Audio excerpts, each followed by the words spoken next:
Hello, my name's Peter Whitehead and welcome to another of the series of talks that I've developed during lockdown for the U3A Bromley Art Appreciation Group.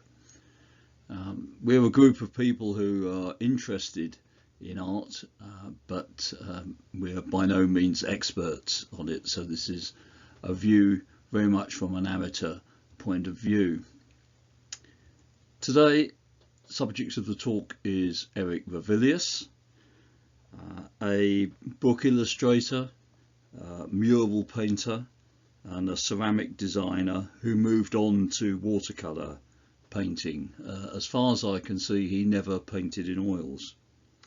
He became a war artist in the Second World War, and he's closely associated with an area that's quite close to Bromley, the South Downs and the South Coast. So a few biographical details. The first one to say is that he was never known as Eric, as far as I can gather.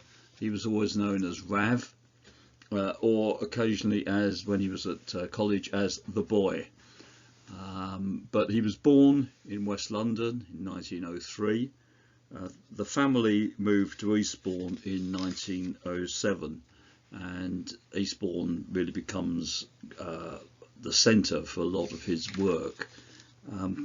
His father was a religious fanatic and a serial business failure, which was why the family moved to Eastbourne in 1907. So Rav won a scholarship to Eastbourne College of Art and then to the Royal College of Art, where he studied a rather strange combination of book illustration and mural painting. He made lots of connections at the Royal College of Art. He was part of a group of artists that included Edward Borden and Henry Moore, and he was taught by Paul Nash, who encouraged him to expand into watercolour painting. Rav joined the War Artist scheme set up by Sir Kenneth Clarke at the start of the Second World War. He was sent to Iceland in the end of August 1942 and killed, presumably in an air crash, when he volunteered for an air sea rescue mission 4 days after his arrival in Iceland. On the left, photograph of Rav, and even if you've never heard of him before, you might well have seen some of his work if you're interested in cricket, because on the right is the cover of Wisden Cricketer's Almanac, produced every year, and since 1938 the cover of Wisden has been graced with a woodcut of 18th century cricketers produced by Ravilious.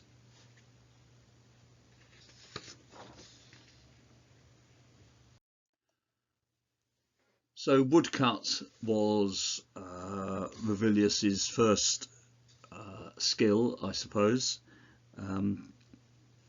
and not long after he left the Royal College of Art, he produces this woodcut for a calendar.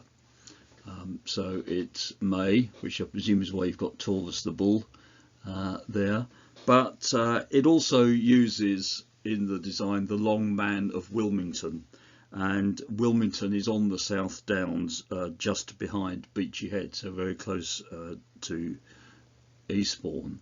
The Long Man, carved into the hillside, originally thought to be a Neolithic figure, Stone Age figure, I suppose, but it's now thought to date to the Tudor period.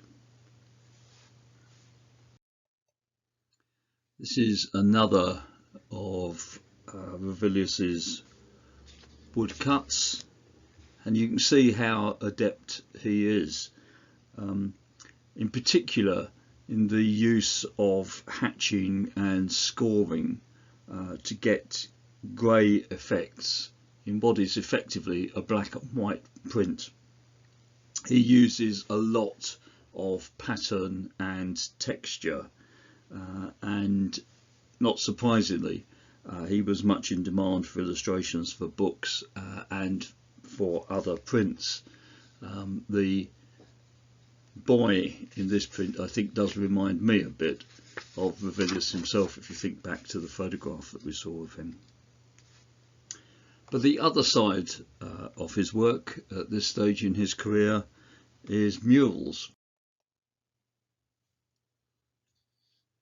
He painted these at Morley College in Westminster Bridge Road in the late 1920s.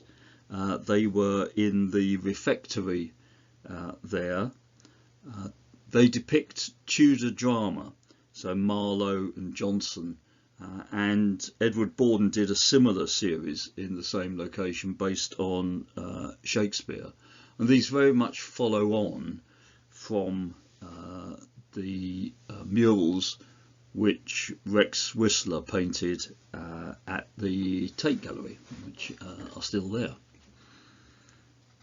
There's a slight hint of surrealism in these designs, a vague distortion of perspective and spaces, and they look, I mean, this always reminds me of a doll's house, really, looking into this Tudor scene, the scenes from Tudor drama being enacted.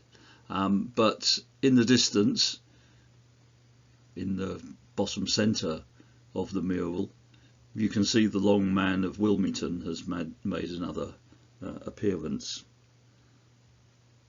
He produced other murals at the Midland Hotel in Morecambe and on Colwyn Bay Pier. Now, the Morecambe Hotel ones fell off after 2 years due to faults in the plaster.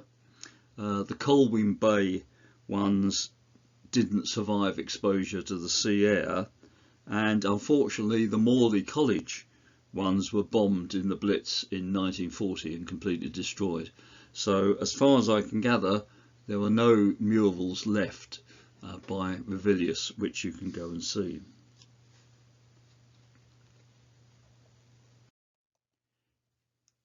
In the 1920s, watercolour painting saw a revival. It had almost been considered as a medium suitable for amateurs, ladies of leisure would take up watercolour painting, for instance. But there was an exhibition in 1926 of the watercolours of Samuel Palmer, the artist very much based around the North Downs, and Ravilious visited Shoreham and realised how landscape could be used to dramatic effect. So he starts to use watercolour, possibly as designs for murals. There's a thought that this view of Firework Night might have been a design for another Morley College mural which didn't actually materialise, but you can see again the slightly strange perspective and the idea that everything is going on at once in this this scene, and the proportions obviously are not quite what you would expect. But again, this is very much showing Ravilious under the influence, I think, of Paul Nash, who was a surrealist painter. He's starting to use the same techniques as the surrealists, though I don't think he ever would have called himself a surrealist. So Ravilious produces some very pretty, you might say, but also skilled watercolours. He moved to Hammersmith in 1931 to a house overlooking the Thames, and this is, I think, a fictionalised view of the Thames from his house. I don't think this is realistic. I think he's assembled parts of it, as he did with the Bonfire Night painting, to construct them all together into a almost fantasy landscape. And he was always felt, I think, a close connection with the South Downs. I don't think it's specified exactly where these chalk paths are, but they certainly look very like what you might find on the South Downs behind Brighton or Eastbourne, say. In terms of technique, I think you can see that the watercolour is quite thinly applied in parts, and also you get, if you look on the right hand side of the painting in particular, you get this almost hatching effect. So one of the hills has lines that run left to right, the other has lines that run, or brush strokes I presume they are, from bottom left to top right, and so this gives the impression that the fields have been cut or walked upon or something like that, and a very careful use of colour to suggest distance and shade as well.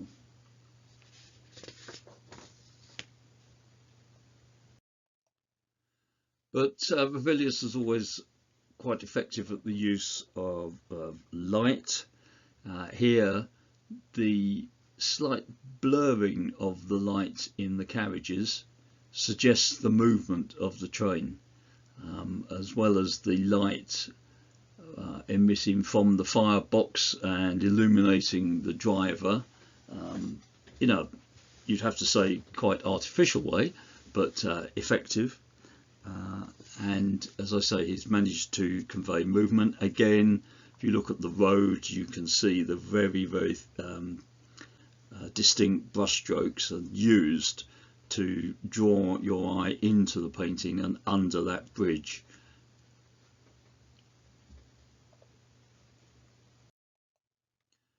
In 1937, Ravilious starts experimenting with other processes. So we've had him producing woodcuts, we've had him producing watercolours.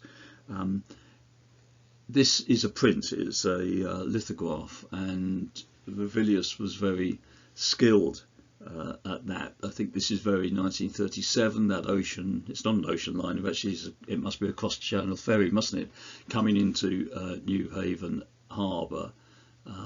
But when you consider that this is a print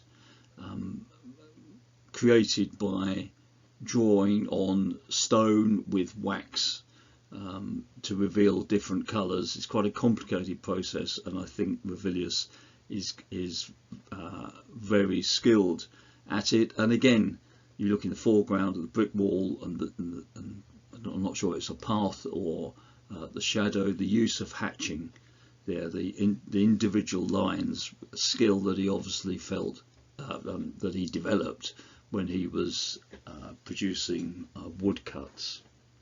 And a very Art Deco scene, I suppose you'd say. In the same year, Ravilious started to be commissioned by not just book publishers. This was one of his commissions by London Transport, and it would have been seen on station platforms, in train carriages and so on, and it is to promote travel in London, and in particular to visit Greenwich. So you have the observatory in the background, the statue of General Wolfe in the foreground, which isn't there at all, it's just around the corner, but it makes a very nice composition if you start moving elements around. I think from all the bells and whistles on the observatory tower there, you get a feel for the scientific developments that had been had taken place at Greenwich. I suspect at this time the observatory was probably had already moved out of London. it had to move because of the pollution.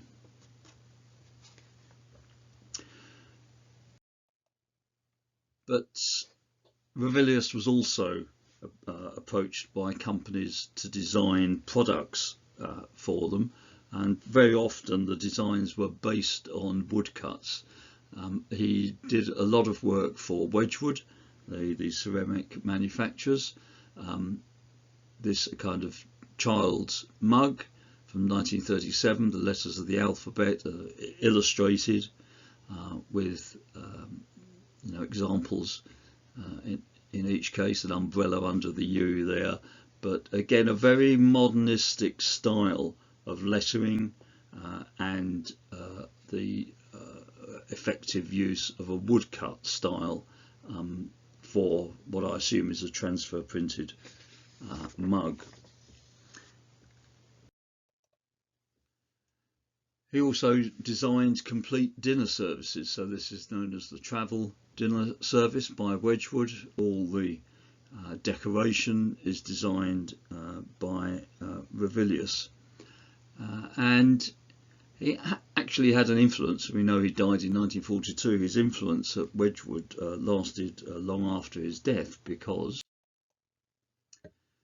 he designed a coronation mug for the coronation of Edward VIII, which of course didn't take place in 1937. That was adapted for use as the coronation mug for George VI, the Queen's father, and it was further adapted to produce the coronation mug for Queen Elizabeth's coronation in 1953, 11 years after Ravilious' death. So they were obviously very effective and very popular designs.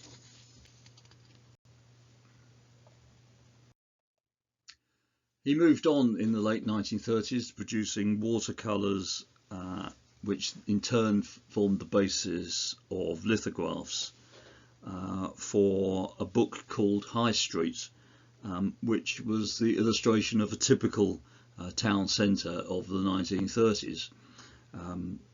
Originally they were going to be woodcuts, but I think Ravilious felt by this time quite confident in his ability to produce both watercolours and lithographs, and to sell them in book form. So this is clearly the butcher's shop, a couple of rabbits and a pheasant hanging in the background, sawdust on the floor.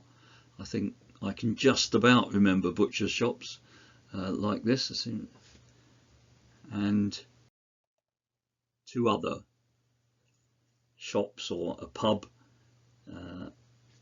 on the right in the same series. So the bakers and confectioners with the trolley outside, and then the pub full of brightness and noise while the rain absolutely hammers down outside. Again, very effective use of line and hatching in that particular lithograph. The late 1930s, Ravilious based himself quite a lot at Rye Harbour. We saw the lithograph of Newhaven, Rye not far along the coast, and a very popular place for artists at this time. And the interesting thing about this watercolour is the composition. In the foreground, a lot of objects that really have no relevance to the anchor and the boat. They're just lying there. There's a broken bicycle at the right of the painting. There's, I'm not sure what that is in the foreground on the right, a twisted piece of metal. There's chains that aren't actually attached to anything, as well as the boat and the anchor. Looks like a tin bath that's broken there just above the anchor as well. So an assembly of objects which just happen to have found their way onto the beach at Rye Harbour, along with the boat and the anchor.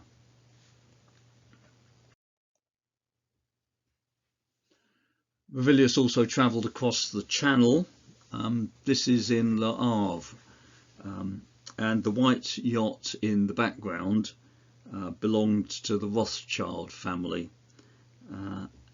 and use of colour in this one, it's grey and white, but as we saw with the train going over the bridge, Ravilious quite often uses yellow to introduce highlights into his paintings, and yet again, I mean, just look at the shadow and the hatching, that the shadow of the white yacht and the sky, the lines that are drawn to suggest the sky there. I think it's very effective, and again another very Art Deco piece, I think. Back across the Channel to Rye. I like this one very much. I think it gives you the impression of Rye Harbour on a slightly misty day in the summer, with the sun trying to break through. As I said, Rye was very much a bit of an artist's commune in the 1930s. Paul Nash was based there, as was John Piper. So they were quite inspired by the landscape and seascape of this area, which actually is surprisingly, as you can see in this, it's very flat, but that just brings out the highlights when you've got the, I suppose, kind of lighthouse in the centre, and the channel markers alongside the jetty there. And although Ravilious was encouraged and inspired by Paul Nash, we can see now one of Paul Nash's paintings of the same scene, and I think you can see that Ravilious takes some elements from this, but he doesn't develop Nash's more cubist and surrealist style. Ravilious is much more naturalist in his approach.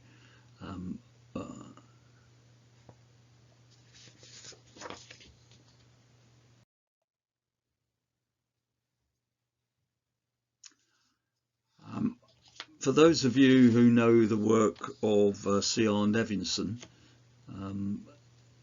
I think there are hints of his exploding shell in the treatment of the light shining from the lighthouse at the foot of Beachy Head.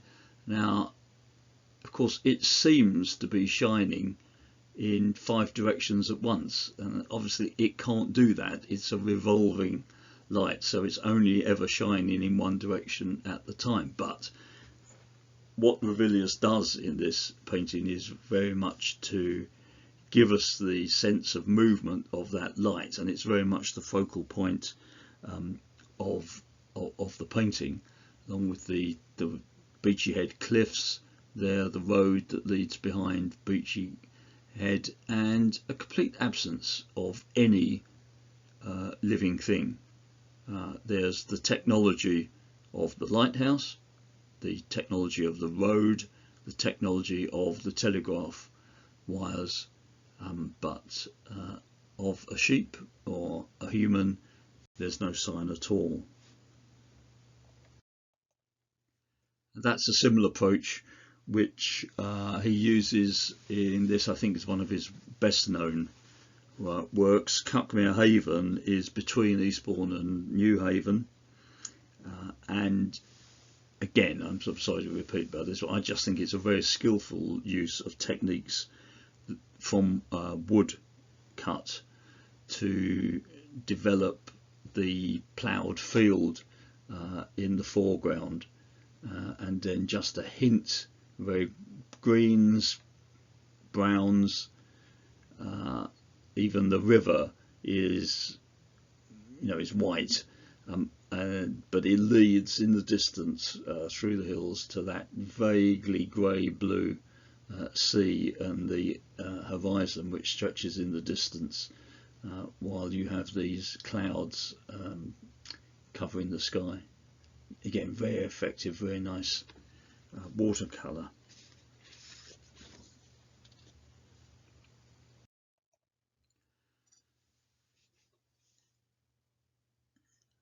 In this watercolour, there's a very careful, if you like, depiction of the wooden door to the carriage, the windows, the leather window strap, the upholstery. But the more you look at it, the more I think you feel that the spaces within this carriage are distorted and the perspective isn't quite right. If you look very carefully, the carriage seems to be bent in the middle. The right hand side of the carriage is further away from us than the left hand side, but it's a very sophisticated way of tackling movement, because I think what Ravilious is trying to do, you see the white horse which is being looked at through the window is not seen through the centre window, it's seen through the window to the left. And it kind of gives you that impression that when you're sitting in a railway carriage, you're looking out of the window and you suddenly see something as you're moving and you have to look back at it. And I think that's what Ravilious is suggesting here. This is the white horse has just suddenly been seen, your attention is suddenly drawn to it, and all the time the train itself is moving away from the white horse on the hillside, and that distortion comes from the sense of movement in the carriage. That's my opinion anyway. It's, again, very effective. But by this time, this is 1940, the war has started to encroach on Ravilius's work.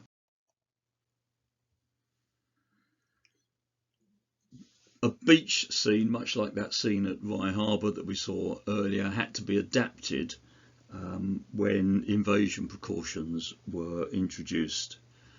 Ravilious was a strong anti-fascist. He tried to sign up at the beginning of the war.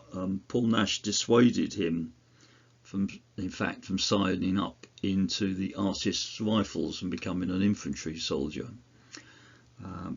But he was one of the first batch of war artists in a scheme that was set up by Sir Kenneth Clarke of Civilization fame right at the very start of the war. Unlike the First World War, Clarke got the war artist scheme going practically within weeks of the start of the war, and got them out and about, a wide range of artists actually out and about, to record the experience of war, both with the forces and with the civilian population. And Ravilious was originally attached to the Royal Navy with the rank of a captain in the Royal Marines.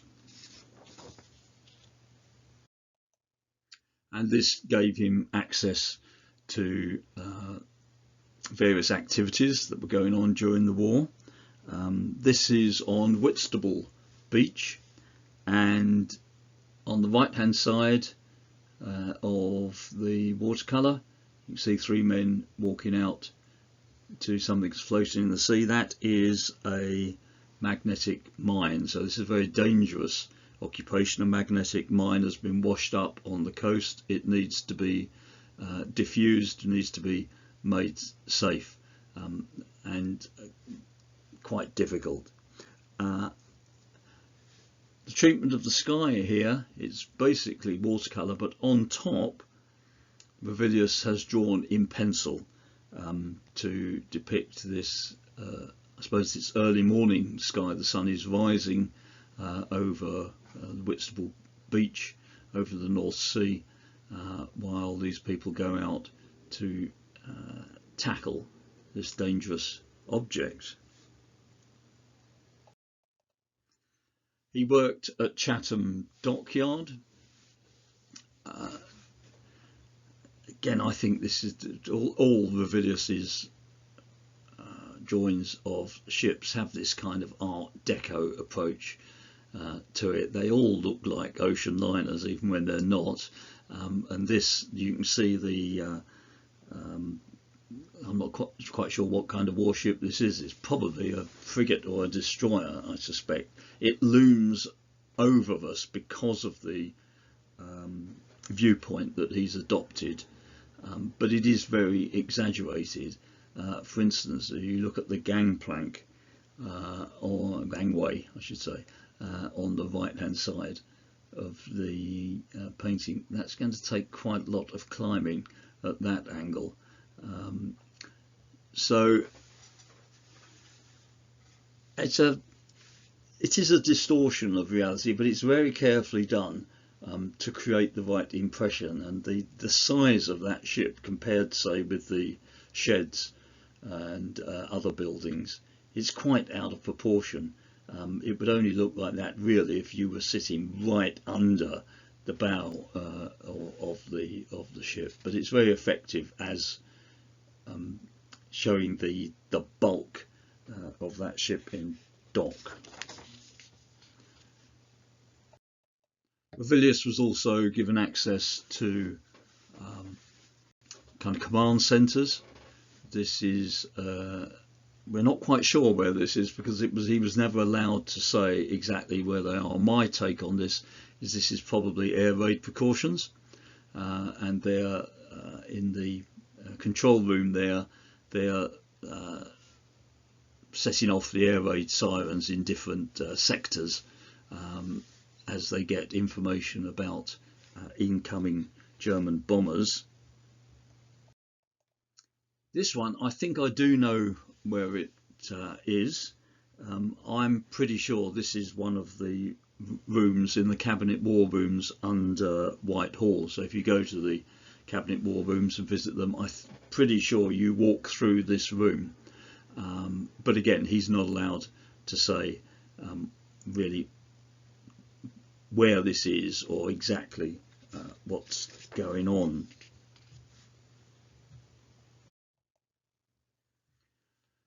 Another, I think, effective depiction of war in action. Again, it doesn't say where it is, but I think this is Dover. The breakwater certainly looks like Dover, but other parts of it perhaps don't quite so much, and Dover Castle seems to have disappeared behind that shell burst. But again, as with Nevinson, you get a very effective depiction of the instant when a shell is fired. I think it's a shell being fired in this case rather than landing. But evening, night on the white cliffs of Dover. I'm pretty sure that's where this is. Ravilious also worked with the submarine service, and he produced a series of lithographs which showed activity on board a submarine when it was on operations. He used lithographs because in this type of subject matter, watercolours just didn't work. You needed a much darker palette than was possible with watercolours. He felt that the watercolour versions of these were much too gloomy because they were trying to express the confined spaces underwater, and he does that by having this light in the centre from the screen, and everywhere else dissolves into darkness.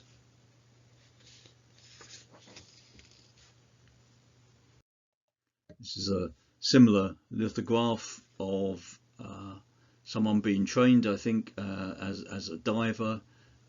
You can see the depth measures there. I think this is the training tank at the diving school in Gosport, but again, it's not. specified exactly what this is. So in 1942 he goes to RAF Shawbridgeworth in Hertfordshire. It was near his home. His wife had just had their third child, but she'd also been diagnosed with breast cancer. The flat landscape of Hertfordshire is very good for airfields, but it's not so good for painting. So what Ravilious has done here, he's added interest with the, if you look at the end of the runway, there is a church and a church spire, which actually isn't there, but it leads your eye down the runway away from the soaring, I think these are hurricanes, taking off. And then you've also got on the right hand side of the painting just an added point of detail, the little man with the red windsock helping the fighters take off.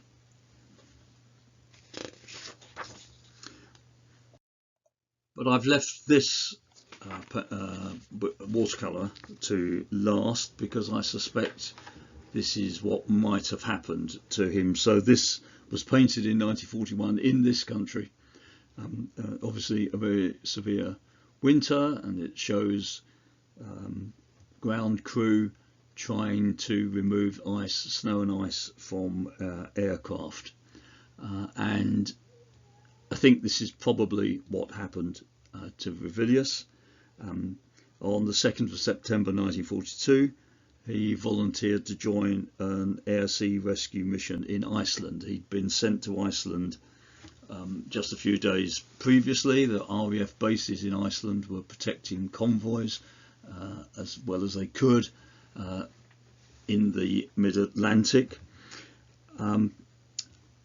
He left on the plane, as I say, on this air-sea rescue mission, and he and the plane were never seen again. It was probably brought down in the icy conditions by ice on the wings and crashed into the North Atlantic. And everyone on board appears to have been killed. As I said, there is no record of what happened to Ravilious. He was posted missing, presumed dead. Well, that's Ravilious, a relatively short life, but I think he's got an interesting selection of paintings and subject matter and medium. And also he is of vaguely local interest to us in Bromley. We're not too far away from the South Downs and Rye. He has seen an interest revised interest in his work. About 5 years ago, Dulwich Picture Gallery had an exhibition of his work, which was very interesting. And when we're able, the place to go if you want to see a rather significant collection of Ravilius's work is the Towner Gallery in Eastbourne. They've made Ravilious, if you like, their special care, and a lot of his work has found its way there. Well, that's all for this session. I hope you've enjoyed it. I hope you'll look at some other videos which are on my YouTube channel called Art for Art's Sake. Thank you.